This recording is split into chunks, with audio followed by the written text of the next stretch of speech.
8-класстын окуучусу Асель. Аселдин атасы көз жумгандан кийин Асель апасы менен жашап калышат. Акчанын аздыгынан апасы Москвага аргасыздан иштегени кетет. Кызы Аселди тагасынын үйүнө таштайт. Арадан 8 жыл өтөт. Кыз аябай кыйналат да, ар дайым тоо таш менен сүйлөшүп, өзүнүн арыз муңун айтып, жеңилдеп турат. О куттуу талаам, мен сага дагы келдим. Албетте, жөн келбегеним сага белгилүү. Турмушта мен аябай кыйналдым. Санаа тартып, кан жутуп олтурган чагым. Биринчиден, апам жанымда жок.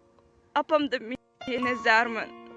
Экинчиден, акча каражат жетишпейт. Окууга да баргым келбей турат. Себеби досторумдун арасына кошулуу мен үчүн өтө кыйын. Анткени аларда кийинүү, акча иштетүү, ойноп күлүү деген нерселер менде жок да. Үчүнчүдөн, апам мени менен кабарлашпаганыга көп болду. Мен да эң жакшы окуп, бул кыйынчылыктарды жеңээрмен. Кош бол, сырдаш Ала тоом.